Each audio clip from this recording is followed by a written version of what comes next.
हाँ जी, तो अब हम बात करते हैं हाउ टू क्रिएट एम्प्लॉयमेंट, तो लोगों को काम कैसे मिलता है। ये जो आप देखते होंगे लेबर लोग, ये कोई कौन से जैसे सड़कों पे काम कर रहे होते हैं, या फिर आपने नरेगा नाम की एक स्कीम सुनी होगी जो गवर्नमेंट चलाती है, ठीक है। तो हम देखते हैं कि हाउ टू क्रिएट एम्प्लॉयमेंट, के लोग गवर्नमेंट लोगों को काम कैसे देती है। Employment can be given to people by identifying, promoting and locating industries and services in rural areas. Employment कैसे दिया जाता है, एम्प्लॉयमेंट पीपल को देख के दिया जाता है, और ये देखा जाता है कि कौन सा लोग है वो कैसी इंडस्ट्री में, कैसे एरिया में काम कर सकता है। हर एक स्टेट के पास इतनी ताकत होती है कि वो कैसे भी अपने स्टेट के लोगों की इनकम और एम्प्लॉयमेंट दे सके, ठीक है। अब देखो इनकम कैसे आती है, जो टूरिस्ट आते हैं वो हमें इनकम देके जाते हैं, या फिर जो भी हम क्राफ्ट करते हैं, घर पे कोई पेंटिंग वगैरह करते हैं, उससे भी हमें क्या होती है, इनकम होती है, ठीक है। तो एक इंस्टीट्यूट है जिसका नाम है नीति आयोग करके एक ऑर्गेनाइजेशन है, जिसने ये एस्टिमेट लगाया था कि around 20 lakh jobs can be created in the education sector alone. कि जो नीति आयोग है उसका ये कहना है कि 20 लाख जॉब्स हर एक स्टेट एजुकेशन सेक्टर से दे सकता है। मतलब एजुकेशन सेक्टर में इतनी सारी जॉब की लोगों की जरूरत है, ठीक है। फिर सेंट्रल गवर्नमेंट है जो इंडिया की, उसने एक लॉ बनाया जिसके अंदर उसने उस लॉ में क्या था, द राइट टू वर्क, कि हर एक पीपल के पास, कंट्री के हर एक पीपल के पास राइट है कि वो काम करे, ठीक है। और ये लॉ हमारे इंडिया के कितने डिस्ट्रिक्ट्स में इम्प्लीमेंट किया गया, 625 डिस्ट्रिक्ट्स में। कौन सा लॉ बनाया गया, द राइट टू वर्क, जिसको क्या बोला जाता है, मनरेगा 2005। जो ये लॉ था ये कब आया था, 2005 में आया था, जो 625 डिस्ट्रिक्ट्स में इम्प्लीमेंट किया गया था, जिसका मेन मोटिव क्या था, द राइट टू वर्क।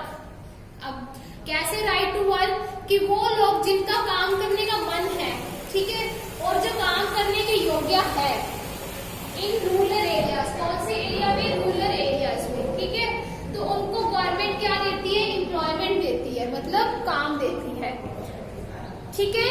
तो मनरेगा क्या होता है, दोस्त who are willing to and are need of work, कि वो लोग जो काम कर सकते हैं और जिनको क्या है, काम की जरूरत है। कौन से एरिया में, रूरल एरिया। रूरल एरिया कौन सा होता है, जो ये गांव वगैरह का होता है, ठीक है, इस एरिया में। तो गवर्नमेंट उनको क्या प्रोवाइड कराती है, काम प्रोवाइड कराती है। कितने दिन, 100 डेज इन अ ईयर। अगर गवर्नमेंट लोगों को काम प्रोवाइड नहीं करा पाती तो वो उस काम की जगह लोगों को क्या देती है, अनएम्प्लॉयमेंट अलाउंस, मतलब पैसे देती है। वो आपने बता योजना सुनी होगी जो अभी थोड़े टाइम पहले चलाई गई है, जिसके अंदर क्या होता है, 3000 पर पर्सन पैसे आते हैं अकाउंट में, हमारी गवर्नमेंट देती है। क्यों देती है, जो लोग क्या है, जिनके पास डिग्रीज है, या फिर जो लोग काम करना चाहते हैं पर उनके पास क्या नहीं है, काम नहीं है, तो उन लोगों को गवर्नमेंट क्या देती है, अनएम्प्लॉयमेंट अलाउंसेस देती है, ठीक है। तो ये जो सारे पॉइंट्स हैं इसे अपनी कॉपी में नोट कर लो जल्दी से।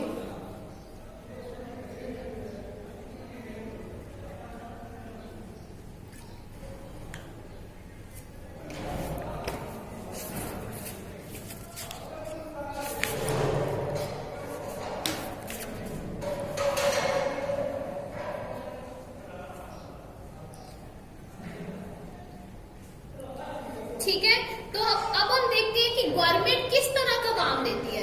क्या आप ये बता सकते हो कि गवर्नमेंट लोगों को किस तरह का काम देती है। गवर्नमेंट इस तरह का काम देती है जिससे क्या हो, हमारे प्रोडक्शन बढ़े और हमें हमारी इकोनॉमी को डेवलप करने में हेल्प मिले, ठीक है। The type of work that would in future help to increase the production will be given under this law, ठीक है। तो कौन सा काम दिया जाता है, वो काम जिससे क्या हो, हमारी इकोनॉमी की ग्रोथ हो और प्रोडक्शन हो, जिससे हमारी गवर्नमेंट इंपोर्ट एक्सपोर्ट ज्यादा कर सके, ठीक है। समझ में आया ये टॉपिक कि हम गवर्नमेंट एम्प्लॉयमेंट मतलब लोगों को काम कैसे प्रोवाइड कराती है। आपकी बुक के अंदर एक एग्जाम्पल दिया हुआ है लक्ष्मी और उसकी लैंड का, कि जो लक्ष्मी है वो कैसे उस पे कल्टीवेशन करती है, कैसे फार्मिंग करती है और कैसे गवर्नमेंट उसकी हेल्प करती है, उसको पैसा देती है जिससे उसका प्रोडक्शन क्या होता है, ज्यादा होता है। ठीक है, तो ये आप रीड आउट करना सारा कि कैसे कैसे हुआ है, बहुत इजी है। और इस जो टॉपिक है उसका मेन जो थीम थी वो ये जो पॉइंट्स है मैंने लिखवाए हैं यही है। ठीक है, क्लियर। तो अभी हमारा नेक्स्ट टॉपिक है division of sectors as organise and unorganise. दो तरह के सेक्टर्स होते हैं, एक ऑर्गेनाइज होता है, एक अनऑर्गेनाइज होता है।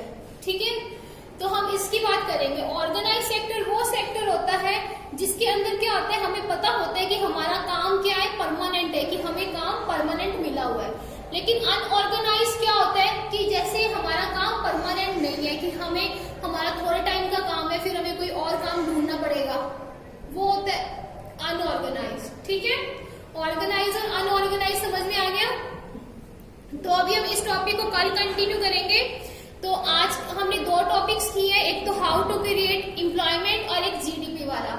इन दोनों टॉपिक को अच्छे से बुक से रीड आउट करना और ये नोट्स प्रिपेयर करना। ठीक है, और मैंने इस चैप्टर के क्वेश्चन आंसर आपको सेंड किए थे, वो अपनी कॉपीज में हर एक स्टूडेंट प्रॉपर अच्छे से नोट करके जिस भी दिन कॉपीज स्कूल में भेजनी है सबका होमवर्क पूरा होना चाहिए और सभी बच्चे अपनी कॉपीज में होमवर्क करके भेजें। ठीक है, बाकी जो भी डाउट्स हो तो आप मेरे से पूछ लेना। हाँ जी, तो अभी हमने देखा कि एम्प्लॉयमेंट कैसे कैसे मिलती है। नेक्स्ट हम देखते हैं कि where are the most of the people employed, कि बहुत सारे लोग आजकल कहाँ काम कर रहे हैं। तो जो हमने ग्राफ देखे थे जीडीपी वगैरह के, तो वहां पे हमने देखा था कि जो प्राइमरी सेक्टर है, जो एग्रीकल्चर सेक्टर है, वहां पे most of the people employed है, मतलब बहुत सारे लोग कहाँ काम कर रहे हैं, एग्रीकल्चर सेक्टर में काम कर रहे हैं। ठीक है, तो हमने ये भी देखा कि पहले के टाइम में क्या था, एग्रीकल्चर सेक्टर की का जो रेशियो था वो क्या था, सबसे ज्यादा था। एग्रीकल्चर सेक्टर मतलब प्राइमरी सेक्टर, ठीक है, उसका रेशियो सबसे ज्यादा था। और सेकेंडरी सेक्टर में सबसे ज्यादा लोग, सबसे कम लोग काम करते हैं, और टर्शरी सेक्टर में उससे कम। लेकिन आज के टाइम में अगर हम प्रेजेंट सिनेरियो देखें तो उसमें क्या हो रहा है कि सबसे ज्यादा लोग कहाँ शिफ्ट हो रहे हैं, टर्शरी में शिफ्ट हो रहे हैं, और सबसे कम लोग कहाँ हो रहे हैं, प्राइमरी में हो रहे हैं। ऐसा क्यों हो रहा है? देखो, पहले के टाइम पे क्या होता था कि जो लोग होते थे, अगर मान लो किसी के पास जमीन है तो सारी की सारी जितने भी फैमिली के मेंबर्स होते थे तो वो सारे के सारे उस जमीन पे काम करते थे, कल्टीवेशन का काम करते थे।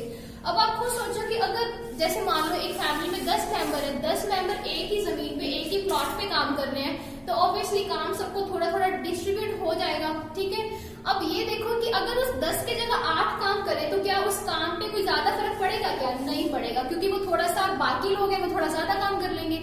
तो मतलब पहले के लोग सब कहाँ पे डिपेंड थे, एग्रीकल्चर पे डिपेंड थे, कि पूरी की पूरी फैमिली एक ही प्लॉट पे काम करती रहती थी, जबकि उनको वहां से इनकम जितनी 4 काम करेंगे उतनी होनी है, फिर भी 10 के 10 लोग उस पे काम करते थे। ठीक है, तो अब धीरे धीरे क्या हुआ, हमारी इकोनॉमी में चेंजेस आया, जिससे क्या हुआ कि पहले जो प्राइमरी सेक्टर में 10 लोग काम करते थे, अब वो 8 करने लगे, और जो बचे हुए 2 लोग थे वो सेकेंडरी या टर्शरी में शिफ्ट हो गए। अब आप खुद सोचो कि जो 8 काम कर रहे हैं तो इनकम तो ये भी उतनी ही अर्न कर रहे हैं जितनी वो 10 कर रहे थे, क्योंकि प्लॉट की जो भी फसल होगी पैसा तो उससे उतना ही मिलेगा, जितना इनको मिल रहा था उतना ही इनको मिलेगा। बल्कि जो ये 2 लोग चाहे इसमें काम कर रहे थे, इसमें ये और एक्स्ट्रा इनकम लेके आएंगे। तो आप खुद सोचो कि अगर 10 लोग एक ही सेक्टर में काम कर रहे हैं तो मान लो हमें 10,000 की इनकम होती है अगर प्लॉट से। ठीक है, अब अगर पूरी की पूरी फैमिली उस प्लॉट पे काम करती है तो सिर्फ कितनी इनकम हो रही है, 10,000। अगर 8 लोग प्लॉट पे काम कर रहे हैं, बाकी के 2 दूसरे सेक्टर्स में काम कर रहे हैं, तो इनकम कितनी होगी, 10,000 तो प्लॉट वाली होगी प्लस ये वाली होगी। तो मतलब क्या हुआ कि एम्प्लॉयमेंट कैसे मिलता है कि जो लोगों को काम करने की इच्छा होती है, ठीक है, और जिस रेट पे, जिस पैसे वाले रेट पे वो काम करना चाहते हैं, अगर उन्हें वो काम उस रेट पे मिल जाता है तो वो होता है एम्प्लॉयमेंट। अनएम्प्लॉयमेंट क्या होता है कि एक पर्सन काम तो करना चाहता है लेकिन उसे काम नहीं मिलता। ठीक है, एम्प्लॉयमेंट और अनएम्प्लॉयमेंट समझ में आ गया। एम्प्लॉयमेंट क्या होता है कि जिस रेट पे हम काम करना चाहते हैं अगर हमें वो काम मिल जाता है तो वो क्या होता है एम्प्लॉयमेंट। अनएम्प्लॉयमेंट क्या होता है कि हम काम तो करना चाहते हैं लेकिन हमें काम मिलता ही नहीं। ठीक है, तो अब अनएम्प्लॉयमेंट के 4 टाइप्स होते हैं। एक सीजनल होता है, एक डिस्प्लेस्ड होता है, एक साइक्लिकल होता है, एक स्ट्रक्चरल होता है। सीजनल, स्ट्रक्चरल,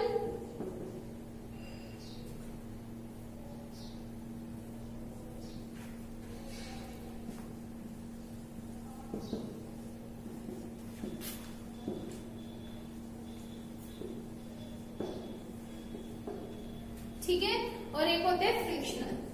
स्पेलिंग्स देख लेना, थोड़ी बहुत मिस्टेक हो सकती है।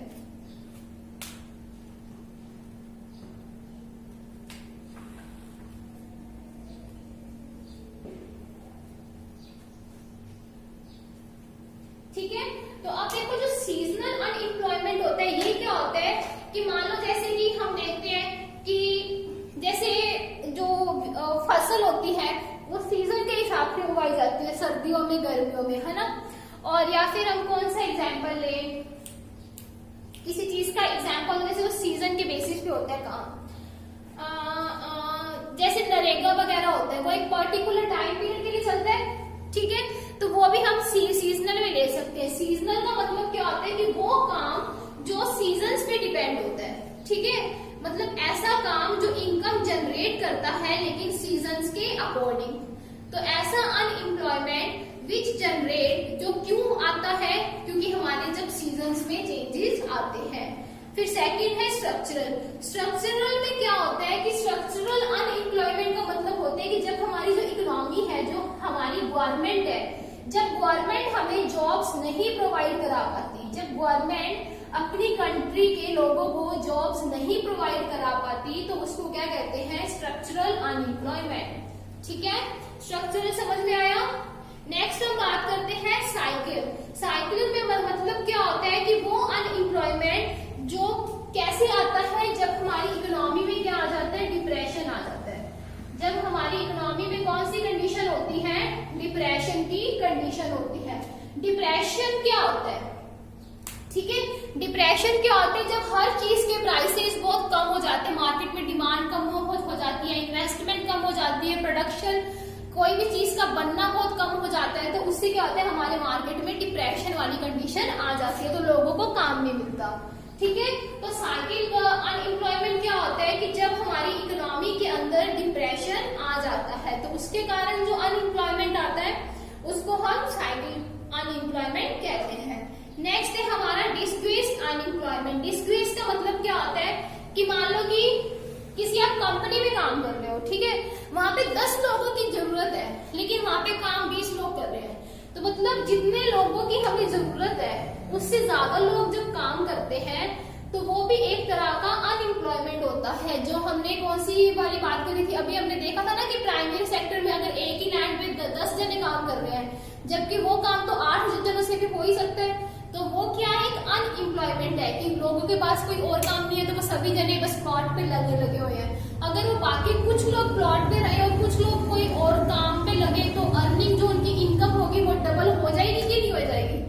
ठीक है, तो वो होता है डिस्क्यूज, मतलब जितने लोगों की जरूरत है उससे ज्यादा लोग जब एक ही चीज पे काम कर रहे होते हैं वो डिस्क्यूज अनएम्प्लॉयमेंट होता है। एक होता है फ्रिक्शनल अनएम्प्लॉयमेंट। फ्रिक्शनल अनएम्प्लॉयमेंट का मतलब क्या होता है कि ऐसा अनएम्प्लॉयमेंट जब हम क्या होते हैं एक जॉब से दूसरी जॉब में चेंजेस करते हैं, है ना। जैसे मान लो कि कल आप एक कंपनी में काम कर रहे थे, फिर आपने सोचा कि ना भैया तो कंपनी अच्छी नहीं है, मैं तो किसी और कंपनी में काम करूंगा, तो फिर आप सेकंड कंपनी में शिफ्ट हो गए। ठीक है, तो जब आप कंपनीज में शिफ्ट हो जाते हो तो शिफ्ट होने के बीच का जो पीरियड होता है, जब आप ना तो उस कंपनी में होते हो ना आप उस कंपनी में होते हो, तो जो बीच का पीरियड होता है जब आपको कोई अर्निंग नहीं हो रही होती, वो कौन सा अनएम्प्लॉयमेंट होता है, फ्रिक्शनल अनएम्प्लॉयमेंट। क्लियर हुए? 5 टाइप्स की हमने अनएम्प्लॉयमेंट देखे, कौन से, सीजनल और स्ट्रक्चरल और साइकिल और डिस्क्रीज्ड और फ्रिक्शनल। ठीक है, समझ में आ रहे हैं? ठीक है। अनएम्प्लॉयमेंट क्या होता है? अनएम्प्लॉयमेंट एक ऐसी सिचुएशन होती है जिसके अंदर लोग काम तो करना चाहते हैं पर उनको काम नहीं मिलता। ठीक है, क्लियर? ओके, तो हम नेक्स्ट टॉपिक हम कल वाली लेक्चर में कंटिन्यू करेंगे। आज हमने कौन सा टॉपिक करा कि कैसे एम्प्लॉयमेंट जनरेट किया जाता है और कैसे अनएम्प्लॉयमेंट हमारी इकोनॉमी में आता है और कौन कौन से टाइप के अनएम्प्लॉयमेंट होते हैं।